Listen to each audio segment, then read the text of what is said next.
Paper 94. The Melchizedek Teachings in the Orient. The early teachers of the Salem religion penetrated to the remotest tribes of Africa and Eurasia, ever preaching Machiventa's gospel of man's faith and trust in the one universal God as the only price of obtaining divine favor. Melchizedek's covenant with Abraham was the pattern for all the early propaganda that went out from Salem and other centers. Urantia has never had more enthusiastic and aggressive missionaries of any religion than these noble men and women who carried the teachings of Melchizedek over the entire Eastern Hemisphere. These missionaries were recruited from many peoples and races, and they largely spread their teachings through the medium of native converts. They established training centers in different parts of the world where they taught the natives the Salem religion and then commissioned these pupils to function as teachers among their own people. 1. The Salem Teachings in Vedic India. In the days of Melchizedek, India was a cosmopolitan country which had recently come under the political and religious dominance of the Aryan-Andite invaders from the north and west. At this time, only the northern and western portions of the peninsula had been extensively permeated by the Aryans. These Vedic newcomers had brought along with them their many tribal deities. Their religious forms of worship followed closely the ceremonial practices of their earlier Andite forebears in that the father still functioned as a priest and the mother as a priestess, and the family hearth was still utilized as an altar. The Vedic cult was then in process of growth and metamorphosis under the direction of the Brahman caste of teacher-priests, who were gradually assuming control over the expanding ritual of worship. The amalgamation of the one-time 33 Aryan deities was well underway when the Salem missionaries penetrated the north of India. The polytheism of these Aryans represented a degeneration of their earlier monotheism occasioned by their separation into tribal units, each tribe having its venerated god. This devolution of the original monotheism and Trinitarianism of Andite Mesopotamia was in process of resynthesis in the early centuries of the second millennium before Christ. The many gods were organized into a pantheon under the triune leadership of Dyaus-Pitar, the Lord of Heaven, Indra, the tempestuous lord of the atmosphere, and Agni, the three-headed fire god, Lord of the earth and the vestigial symbol of an earlier Trinity concept. Definite henotheistic developments were paving the way for an evolved monotheism. Agni, the most ancient deity, was often exalted as the father-head of the entire pantheon. The deity-father principle, sometimes called Prajapati, sometimes termed Brahma, was submerged in the theologic battle which the Brahman priests later fought with the Salem teachers. Brahman was conceived as the energy divinity principle activating the entire Vedic pantheon. The Salem missionaries preached the one God of Melchizedek, the Most High of Heaven. This portrayal was not altogether disharmonious with the emerging concept of the Father Brahma as the source of all gods. But the Salem doctrine was non-ritualistic and hence ran directly counter to the dogmas, traditions, and teachings of the Brahman priesthood. Never would the Brahman priests accept the Salem teaching of salvation through faith, favor with God apart from ritualistic observances and sacrificial ceremonials. The rejection of the Melchizedek gospel of trust in God and salvation through faith marked a vital turning point for India. The Salem missionaries had contributed much to the loss of faith in all the ancient Vedic gods, but the leaders, the priests of Vedism, refused to accept the Melchizedek teaching of one God and one simple faith. The Brahmins culled the sacred writings of their day in an effort to combat the Salem teachers, and this compilation, as later revised, has come on down to modern times as the Rigveda, one of the most ancient of sacred books. The second, third, and fourth Vedas followed as the Brahmins sought to crystallize, formalize, and fix their rituals of worship and sacrifice upon the peoples of those days. Taken at their best, these writings are the equal of any other body of similar character in beauty of concept and truth of discernment. But as this superior religion became contaminated with the thousands upon thousands of superstitions, cults, and rituals of southern India, it progressively metamorphosed into the most variegated system of theology ever developed by mortal man. An examination of the Vedas will disclose some of the highest and some of the most debased concepts of deity ever to be conceived. 2. Brahmanism. As the Salem missionaries penetrated southward into the Dravidian Deccan, they encountered an increasing caste system, the scheme of the Aryans to prevent loss of racial identity in the face of a rising tide of the secondary Sangic peoples. Since the Brahman priest caste was the very essence of this system, this social order greatly retarded the progress of the Salem teachers. This caste system failed to save the Aryan race, but it did succeed in perpetuating the Brahmins, who, in turn, have maintained their religious hegemony in India to the present time. And now, with the weakening of Vedism through the rejection of higher truth, the cult of the Aryans became subject to increasing inroads from the Deccan. In a desperate effort to stem the tide of racial extinction and religious obliteration, the Brahmin caste sought to exalt themselves above all else. They taught that the sacrifice to deity in itself was all efficacious, that it was all compelling in its potency. They proclaimed that, of the two essential divine principles of the universe, one was Brahman the deity, and the other was the Brahman priesthood. Among no other Urantia peoples did the priests presume to exalt themselves above even their gods, to relegate to themselves the honors due their gods.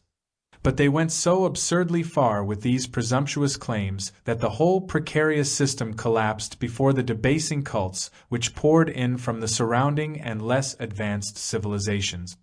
The vast Vedic priesthood itself floundered and sank beneath the black flood of inertia and pessimism which their own selfish and unwise presumption had brought upon all India.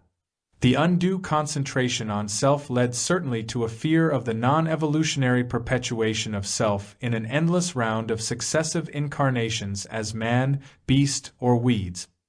And of all the contaminating beliefs which could have become fastened upon what may have been an emerging monotheism, none was so stultifying as this belief in transmigration, the doctrine of the reincarnation of souls, which came from the Dravidian Deccan. This belief in the weary and monotonous round of repeated transmigrations robbed struggling mortals of their long-cherished hope of finding that deliverance and spiritual advancement in death which had been a part of the earlier Vedic faith. This philosophically debilitating teaching was soon followed by the invention of the doctrine of the eternal escape from self by submergence in the universal rest and peace of absolute union with Brahman, the oversoul of all creation. Mortal desire and human ambition were effectually ravished and virtually destroyed. For more than 2,000 years the better minds of India have sought to escape from all desire, and thus was opened wide the door for the entrance of those later cults and teachings which have virtually shackled the souls of many Hindu peoples in the chains of spiritual hopelessness.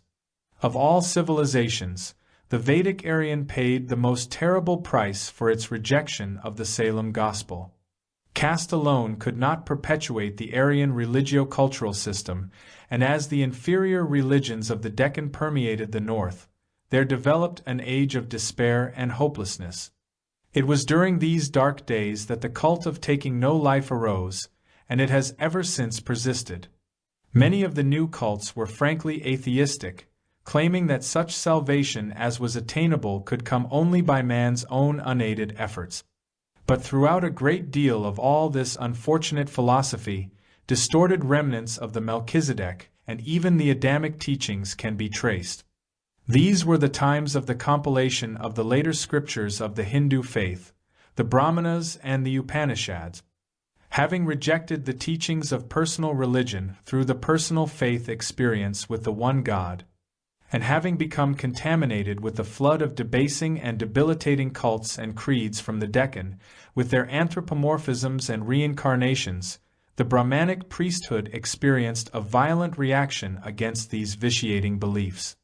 There was a definite effort to seek and to find true reality. The Brahmins set out to de-anthropomorphize the Indian concept of deity. But in so doing they stumbled into the grievous error of depersonalizing the concept of God, and they emerged, not with a lofty and spiritual ideal of the Paradise Father, but with a distant and metaphysical idea of an all-encompassing absolute. In their efforts at self-preservation, the Brahmins had rejected the one God of Melchizedek, and now they found themselves with the hypothesis of Brahman, that indefinite and elusive philosophic self, that impersonal and impotent it which has left the spiritual life of India helpless and prostrate from that unfortunate day to the 20th century. It was during the times of the writing of the Upanishads that Buddhism arose in India. But despite its successes of 1,000 years, it could not compete with later Hinduism. Despite a higher morality, its early portrayal of God was even less well-defined than was that of Hinduism, which provided for lesser and personal deities. Buddhism finally gave way in northern India before the onslaught of a militant Islam with its clear-cut concept of Allah as the supreme God of the universe. 3. Brahmanic philosophy. While the highest phase of Brahmanism was hardly a religion, it was truly one of the most noble reaches of the mortal mind into the domains of philosophy and metaphysics. Having started out to discover final reality, the Indian mind did not stop until it had speculated about almost every phase of theology excepting the essential dual concept of religion.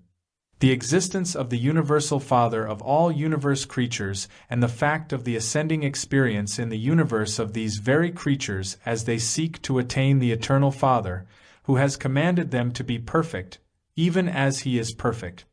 In the concept of Brahman, the minds of those days truly grasped at the idea of some all-pervading absolute, for this postulate was at one and the same time identified as creative energy and cosmic reaction. Brahman was conceived to be beyond all definition, capable of being comprehended only by the successive negation of all finite qualities. It was definitely a belief in an absolute, even an infinite, being, but this concept was largely devoid of personality attributes and was therefore not experienceable by individual religionists. Brahmanarayana was conceived as the absolute, the infinite it is, the primordial creative potency of the potential cosmos, the universal self existing static and potential throughout all eternity. Had the philosophers of those days been able to make the next advance in deity conception, had they been able to conceive of the Brahman as associative and creative, as a personality approachable by created and evolving beings, then might such a teaching have become the most advanced portraiture of deity on Urantia, since it would have encompassed the first 5 levels of total deity function and might possibly have envisioned the remaining 2. In certain phases, the concept of the one universal oversoul as the totality of the summation of all creature existence led the Indian philosophers very close to the truth of the Supreme Being. But this truth availed them not because they failed to evolve any reasonable or rational personal approach to the attainment of their theoretic monotheistic goal of Brahmanarayana. The karma principle of causality continuity is, again, very close to the truth of the repercussional synthesis of all time-space actions in the deity presence of the Supreme. But this postulate never provided for the coordinate personal attainment of deity by the individual religionist, only for the ultimate engulfment of all personality by the universal oversoul. The philosophy of Brahmanism also came very near to the realization of the indwelling of the thought adjusters, only to become perverted through the misconception of truth. The teaching that the soul is the indwelling of the Brahman would have paved the way for an advanced religion had not this concept been completely vitiated by the belief that there is no human individuality apart from this indwelling of the Universal One. In the doctrine of the merging of the self-soul with the oversoul, the theologians of India failed to provide for the survival of something human, something new and unique, something born of the union of the will of man and the will of God. The teaching of the soul's return to the Brahman is closely parallel to the truth of the adjuster's return to the bosom of the Universal Father. But there is something distinct from the adjuster which also survives, the morontial counterpart of mortal personality. And this vital concept was fatally absent from Brahmanic philosophy. Brahmanic philosophy has approximated many of the facts of the universe and has approached numerous cosmic truths. But it has all too often fallen victim to the error of failing to differentiate between the several levels of reality, such as absolute, transcendental, and finite. It has failed to take into account that what may be finite illusory on the absolute level may be absolutely real on the finite level.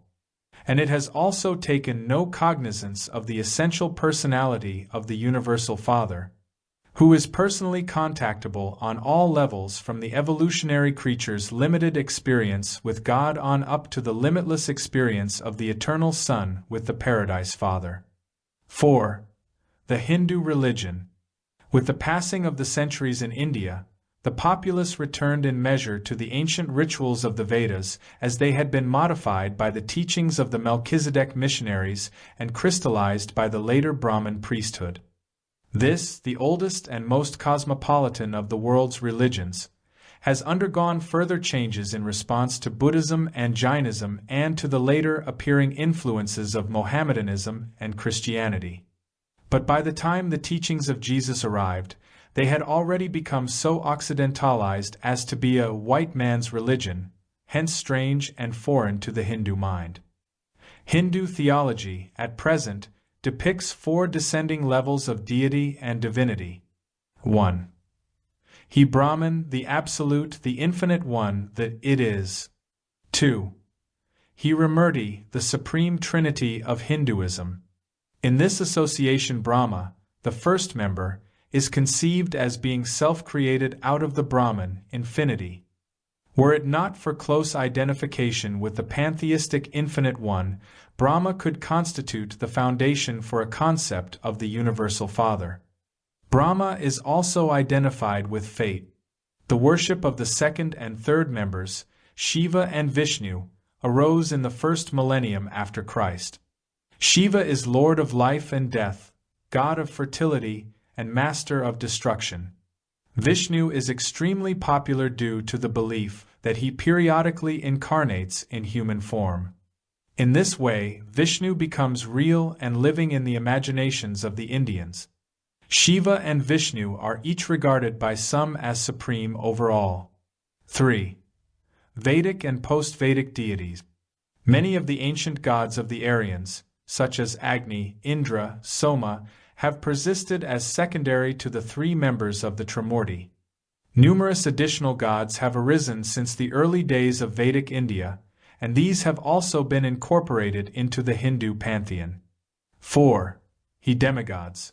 Supermen, semigods, heroes, demons, ghosts, evil spirits, sprites, monsters, goblins, and saints of the later-day cult.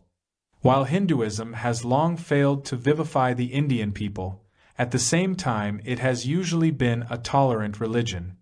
Its great strength lies in the fact that it has proved to be the most adaptive, amorphic religion to appear on Urantia. It is capable of almost unlimited change and possesses an unusual range of flexible adjustment from the high and semi-monotheistic speculations of the intellectual Brahman to the errant fetishism and primitive cult practices of the debased and depressed classes of ignorant believers. Hinduism has survived because it is essentially an integral part of the basic social fabric of India. It has no great hierarchy which can be disturbed or destroyed. It is interwoven into the life pattern of the people. It has an adaptability to changing conditions that excels all other cults, and it displays a tolerant attitude of adoption toward many other religions, Gautama Buddha and even Christ himself being claimed as incarnations of Vishnu. Today, in India, the great need is for the portrayal of the Jesusonian gospel, the fatherhood of God and the sonship and consequent brotherhood of all men, which is personally realized in loving ministry and social service. In India, the philosophical framework is existent, the cult structure is present. All that is needed is the vitalizing spark of the dynamic love portrayed in the original gospel of the Son of Man, divested of the Occidental dogmas and doctrines which have tended to make Michael's life bestowal a white man's religion. 5. The struggle for truth in China. As the Salem missionaries passed through Asia, spreading the doctrine of the Most High God and salvation through faith. They absorbed much of the philosophy and religious thought of the various countries traversed. But the teachers commissioned by Melchizedek and his successors did not default in their trust.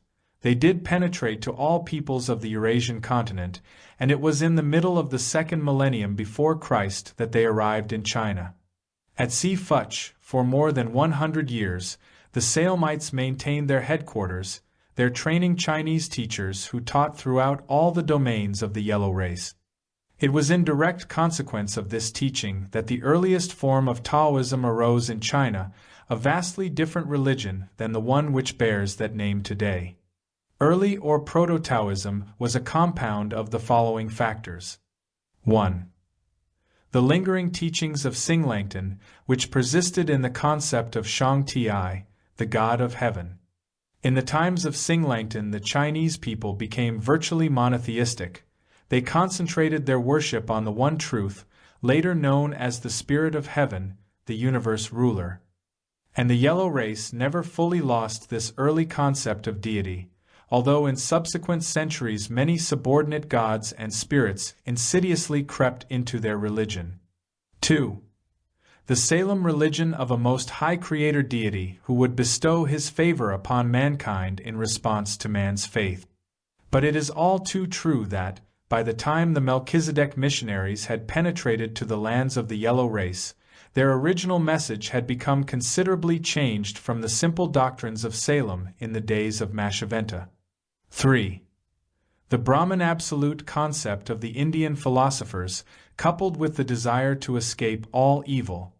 Perhaps the greatest extraneous influence in the eastward spread of the Salem religion was exerted by the Indian teachers of the Vedic faith, who injected their conception of the Brahman, the Absolute, into the salvationistic thought of the Salemite. This composite belief spread through the lands of the yellow and brown races as an underlying influence in religio-philosophic thought. In Japan, this Proto-Taoism was known as Shinto, and in this country, far distant from Salem of Palestine, the peoples learned of the incarnation of Machiventa Melchizedek, who dwelt upon earth that the name of God might not be forgotten by mankind. In China, all of these beliefs were later confused and compounded with the ever-growing cult of ancestor worship. But never since the time of Xinglangtan have the Chinese fallen into helpless slavery to priestcraft. The yellow race was the first to emerge from barbaric bondage into orderly civilization because it was the first to achieve some measure of freedom from the abject fear of the gods, not even fearing the ghosts of the dead as other races feared them. China met her defeat because she failed to progress beyond her early emancipation from priests. She fell into an almost equally calamitous error, the worship of ancestors. But the Salemites did not labor in vain.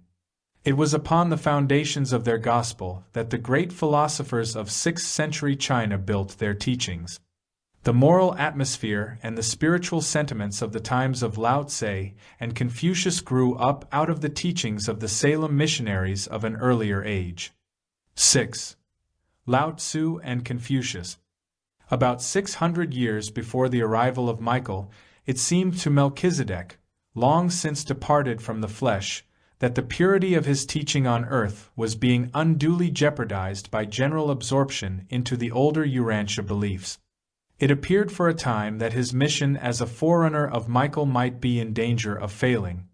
And in the 6th century before Christ, through an unusual coordination of spiritual agencies, not all of which are understood even by the planetary supervisors, Urantia witnessed a most unusual presentation of manifold religious truth.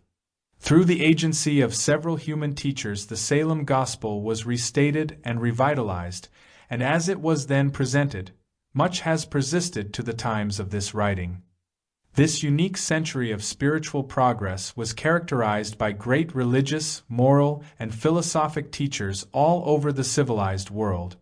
In China, the two outstanding teachers were Lao Tzu and Confucius. Lao Tzu built directly upon the concepts of the Salem traditions when he declared Tao to be the one first cause of all creation. Lao was a man of great spiritual vision. He taught that man's eternal destiny was everlasting union with Tao, Supreme God and Universal King. His comprehension of ultimate causation was most discerning, for he wrote, "Unity arises out of the absolute Tao, and from unity there appears cosmic duality, and from such duality, Trinity springs forth into existence, and Trinity is the primal source of all reality. All reality is ever in balance between the potentials and the actuals of the cosmos, and these are eternally harmonized by the spirit of divinity." Lao Tzu also made one of the earliest presentations of the doctrine of returning good for evil. Goodness begets goodness, but to the one who is truly good, evil also begets goodness.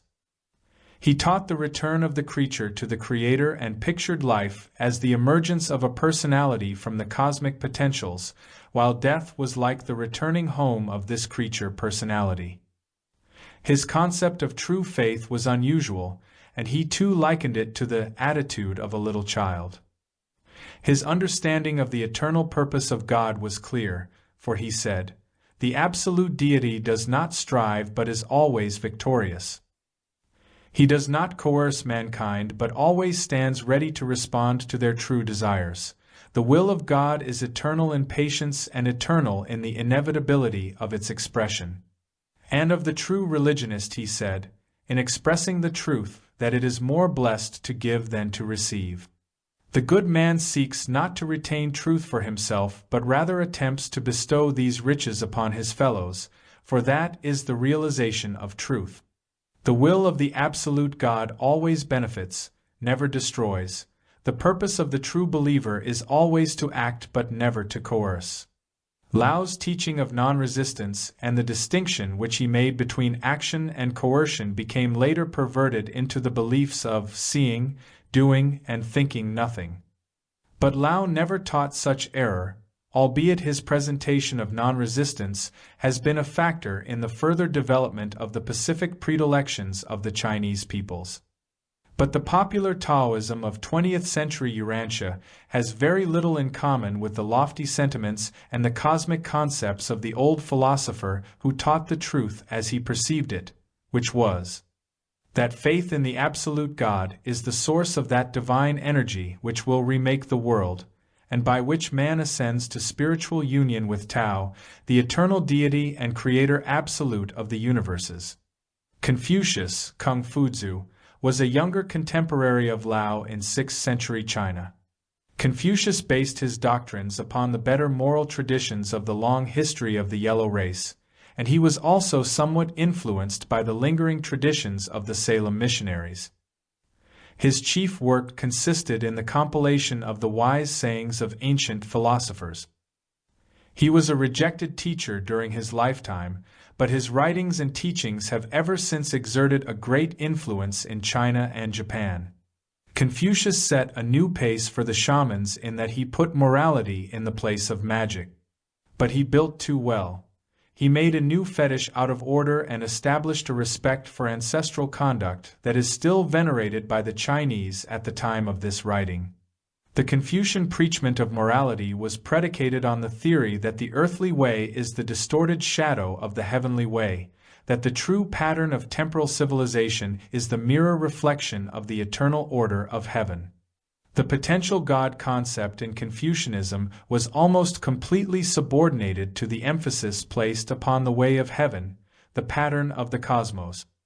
The teachings of Lao have been lost to all but a few in the Orient, but the writings of Confucius have ever since constituted the basis of the moral fabric of the culture of almost a third of Urantians. These Confucian precepts, while perpetuating the best of the past, were somewhat inimical to the very Chinese spirit of investigation that had produced those achievements which were so venerated. The influence of these doctrines was unsuccessfully combated both by the imperial efforts of Qin Shi Huangti and by the teachings of Mot, who proclaimed a brotherhood founded not on ethical duty but on the love of God. He sought to rekindle the ancient quest for new truth, but his teachings failed before the vigorous opposition of the disciples of Confucius.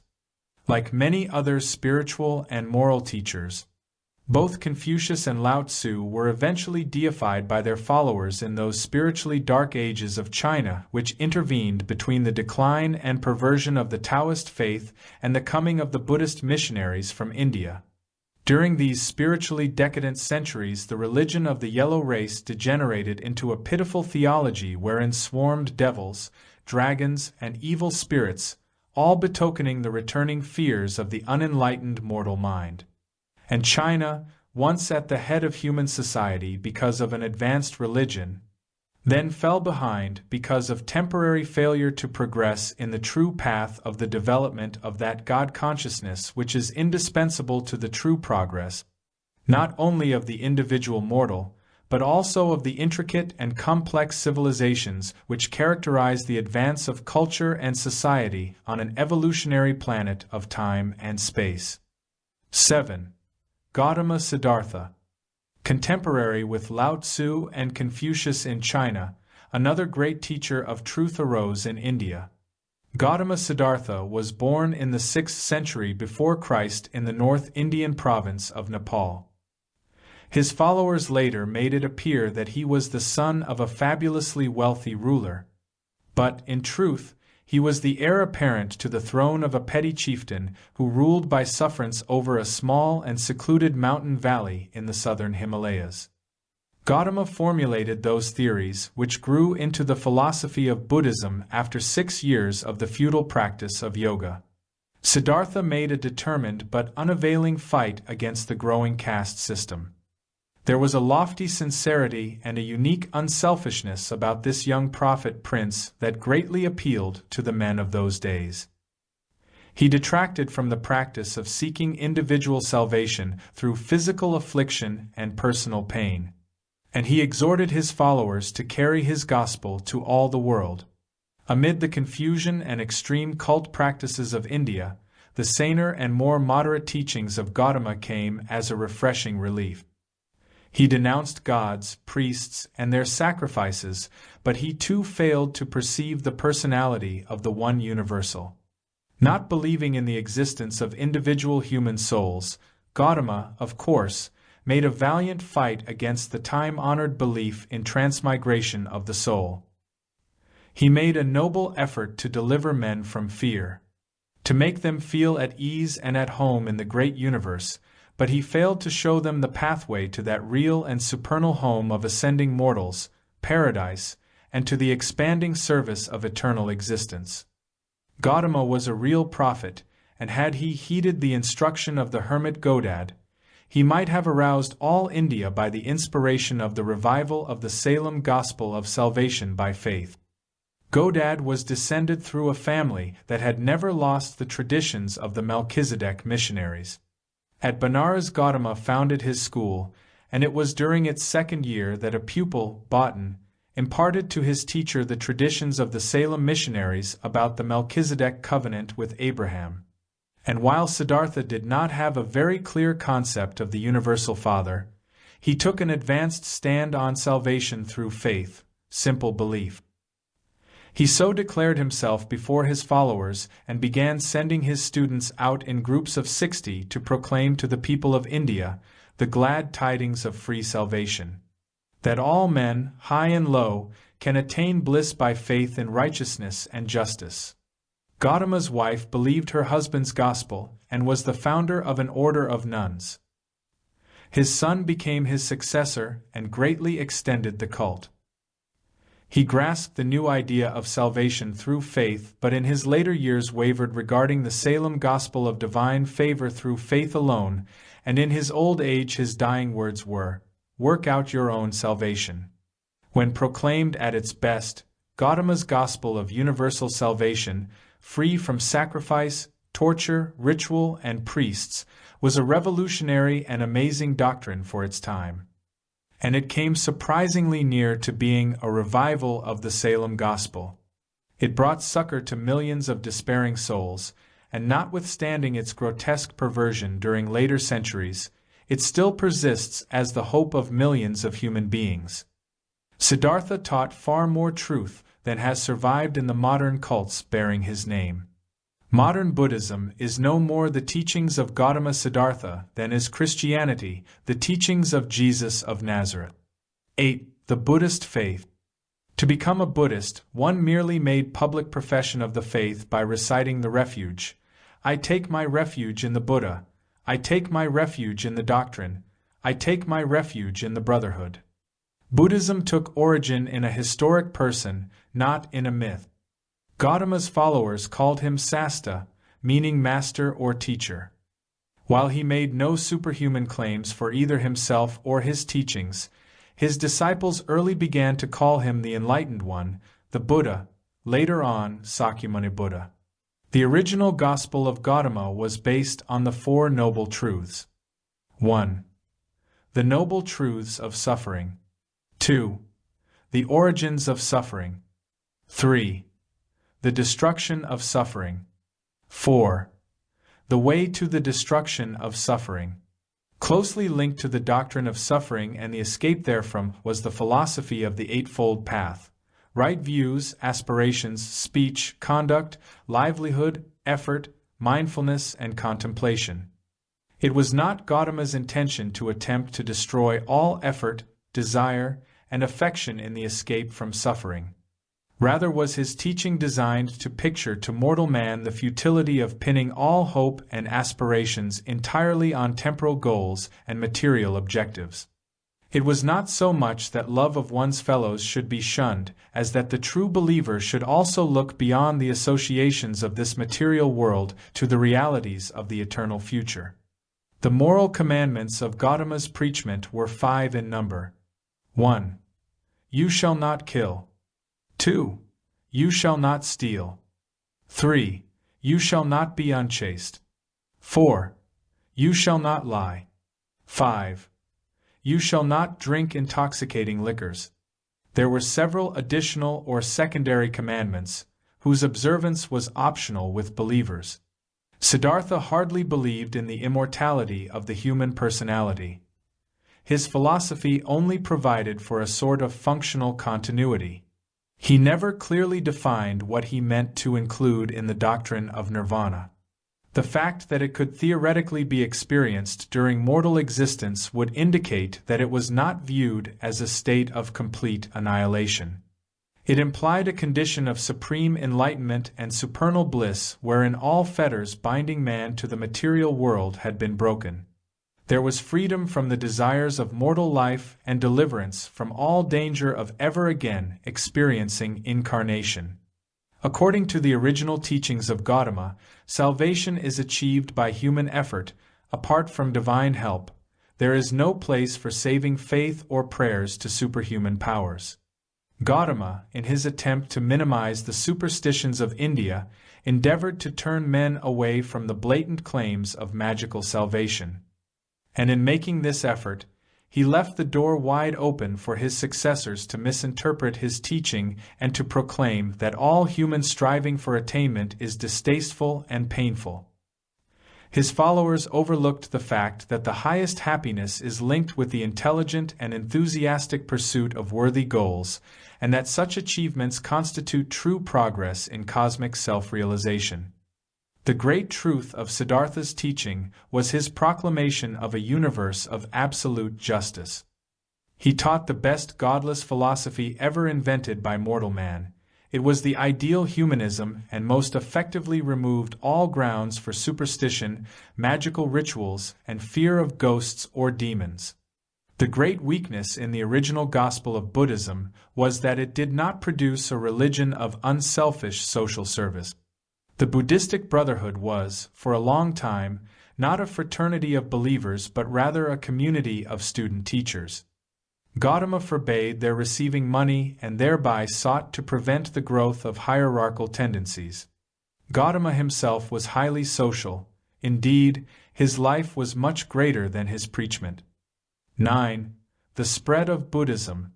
Buddhism prospered because it offered salvation through belief in the Buddha, the Enlightened One. It was more representative of the Melchizedek truths than any other religious system to be found throughout Eastern Asia.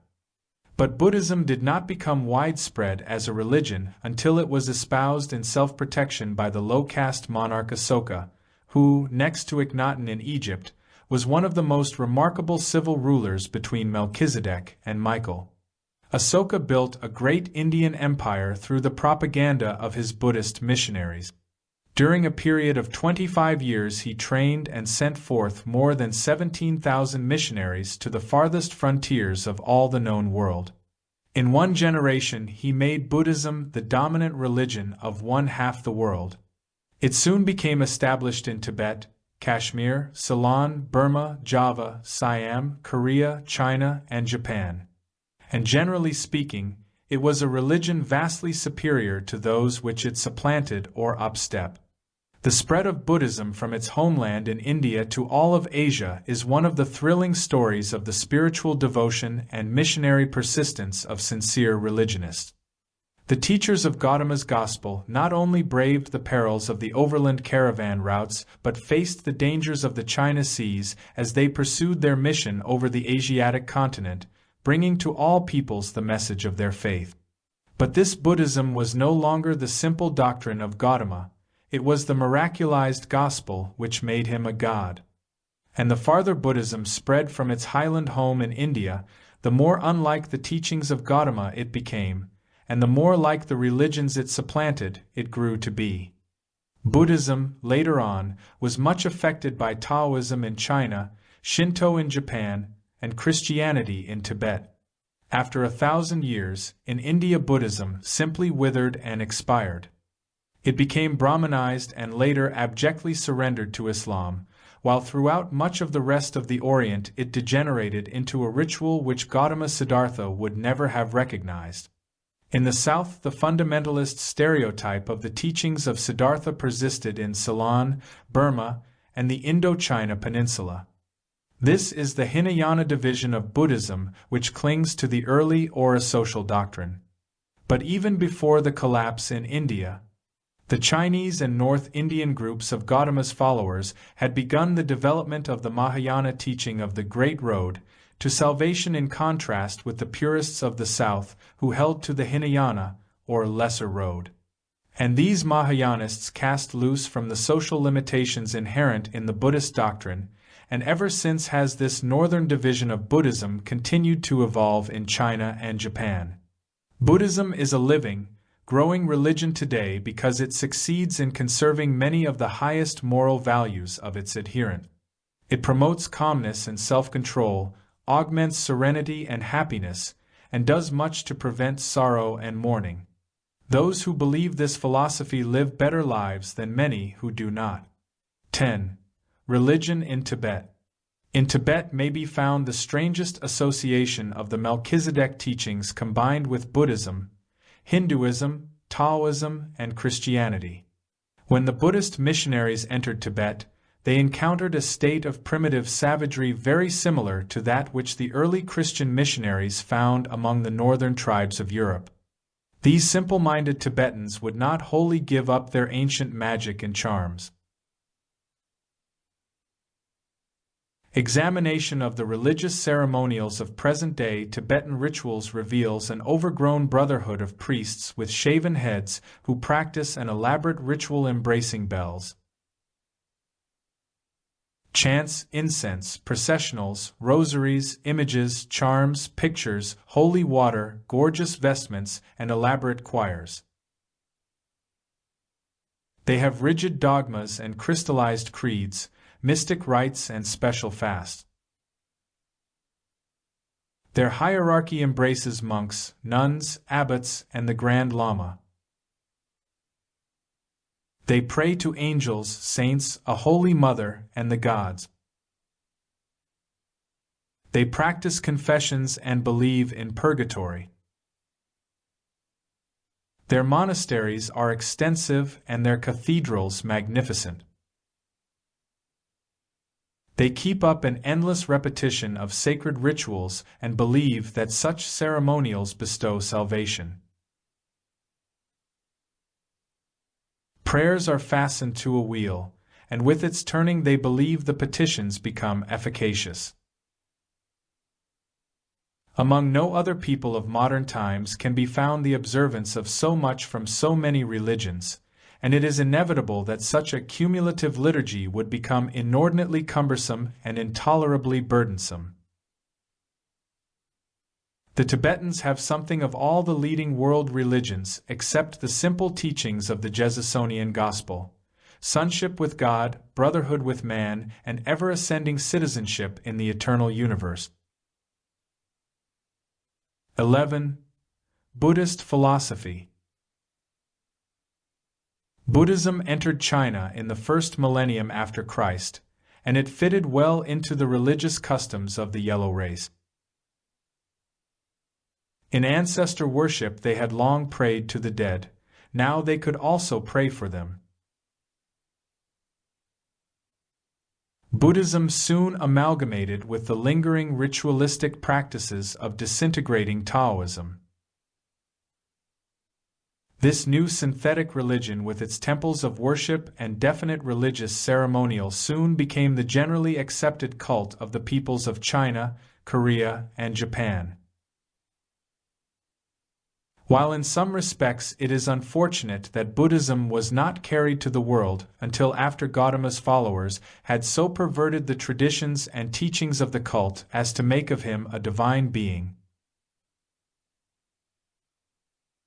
Nonetheless, this myth of his human life, embellished as it was with a multitude of miracles, proved very appealing to the auditors of the Northern or Mahayana gospel of Buddhism.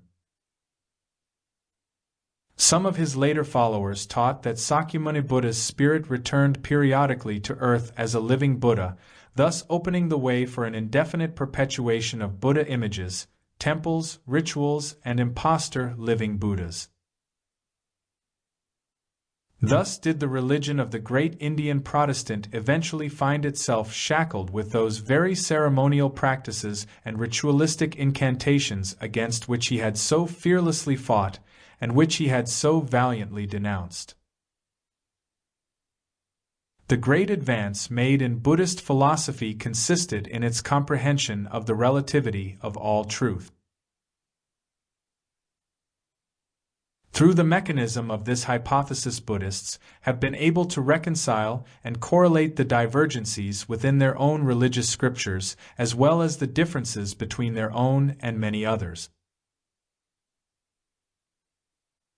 It was taught that the small truth was for little minds, the large truth for great minds. This philosophy also held that the Buddha, divine, nature resided in all men, that man, through his own endeavors, could attain to the realization of this inner divinity. And this teaching is one of the clearest presentations of the truth of the indwelling adjusters ever to be made by a Urantian religion. But a great limitation in the original gospel of Siddhartha, as it was interpreted by his followers, was that it attempted the complete liberation of the human self from all the limitations of the mortal nature by the technique of isolating the self from objective reality. True cosmic self-realization results from identification with cosmic reality and with the finite cosmos of energy, mind, and spirit, bounded by space and conditioned by time. But though the ceremonies and outward observances of Buddhism became grossly contaminated with those of the lands to which it traveled, this degeneration was not altogether the case in the philosophical life of the great thinkers who, from time to time, embraced this system of thought and belief. Through more than 2,000 years, many of the best minds of Asia have concentrated upon the problem of ascertaining absolute truth and the truth of the absolute. The evolution of a high concept of the absolute was achieved through many channels of thought and by devious paths of reasoning. The upward ascent of this doctrine of infinity was not so clearly defined as was the evolution of the God concept in Hebrew theology. Nevertheless, there were certain broad levels which the minds of the Buddhists reached, tarried upon, and passed through on their way to the envisioning of the primal source of universes. 1. Gautama legend. At the base of the concept was the historic fact of the life and teachings of Siddhartha, the prophet prince of India. This legend grew in myth as it traveled through the centuries and across the broad lands of Asia until it surpassed the status of the idea of Gautama as the enlightened one and began to take on additional attributes. Vio, Taf Vama Buddhas. It was reasoned that, if Gautama had come to the peoples of India, then, in the remote past and in the remote future, the races of mankind must have been, and undoubtedly would be, blessed with other teachers of truth. This gave rise to the teaching that there were many Buddhas, an unlimited and infinite number, even that anyone could aspire to become one, to attain the divinity of a Buddha. 3. Absolute Buddha. By the time the number of Buddhas was approaching infinity, it became necessary for the minds of those days to reunify this unwieldy concept. Accordingly, it began to be taught that all Buddhas were but the manifestation of some higher essence, some eternal one of infinite and unqualified existence, some absolute source of all reality. From here on, the deity concept of Buddhism, in its highest form, becomes divorced from the human person of Gautama Siddhartha and casts off from the anthropomorphic limitations which have held it in leash. This final conception of the Buddha eternal can well be identified as the Absolute, sometimes even as the infinite I Am. While this idea of absolute deity never found great popular favor with the peoples of Asia, it did enable the intellectuals of these lands to unify their philosophy and to harmonize their cosmology. The concept of the Buddha Absolute is at times quasi-personal, at times wholly impersonal, even an infinite creative force.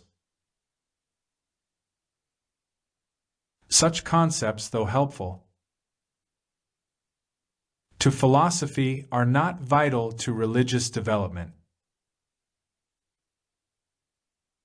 Even an anthropomorphic Yahweh is of greater religious value than an infinitely remote absolute of Buddhism or Brahmanism. At times the absolute was even thought of as contained within the infinite I Am. But these speculations were chill comfort to the hungry multitudes who craved to hear words of promise, to hear the simple gospel of Salem, that faith in God would assure divine favor and eternal survival. 12. The God concept of Buddhism. The great weakness in the cosmology of Buddhism was twofold: its contamination with many of the superstitions of India and China and its sublimation of Gautama, first as the enlightened one, and then as the eternal Buddha. Just as Christianity has suffered from the absorption of much erroneous human philosophy, so does Buddhism bear its human birthmark. But the teachings of Gautama have continued to evolve during the past 2.5 millenniums. The concept of Buddha, to an enlightened Buddhist, is no more the human personality of Gautama than the concept of Jehovah is identical with the spirit demon of Horeb to an enlightened Christian. Paucity of terminology, together with the sentimental retention of olden nomenclature, is often provocative of the failure to understand the true significance of the evolution of religious concepts. Gradually the concept of God, as contrasted with the Absolute, began to appear in Buddhism. Its sources are back in the early days of this differentiation of the followers of the Lesser Road and the Greater Road. It was among the latter division of Buddhism that the dual conception of God and the Absolute finally matured.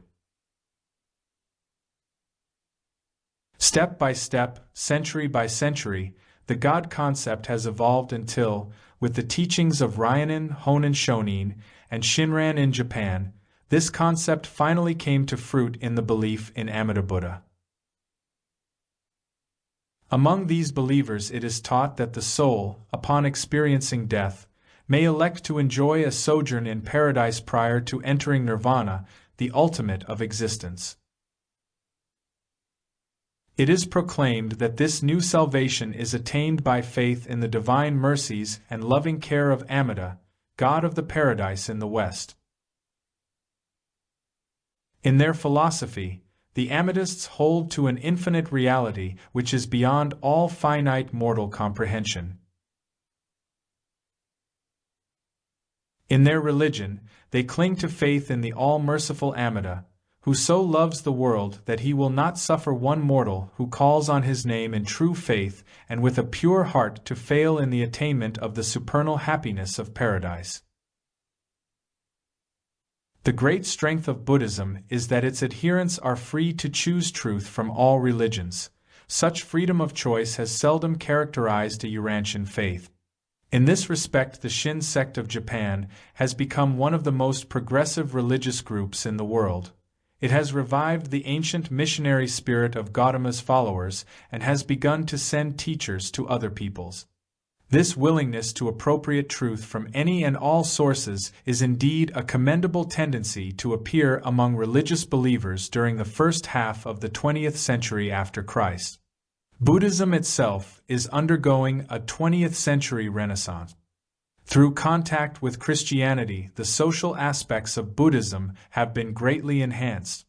The desire to learn has been rekindled in the hearts of the monk priests of the Brotherhood, and the spread of education throughout this faith will be certainly provocative of new advances in religious evolution. At the time of this writing, much of Asia rests its hope in Buddhism. Will this noble faith, that has so valiantly carried on through the dark ages of the past, once again receive the truth of expanded cosmic realities, even as the disciples of the great teacher in India once listened to his proclamation of new truth? Will this ancient faith respond once more to the invigorating stimulus of the presentation of new concepts of God and the Absolute for which it has so long searched? All Urantia is waiting for the proclamation of the ennobling message of Michael, unencumbered by the accumulated doctrines and dogmas of 19 centuries of contact with the religions of evolutionary origin.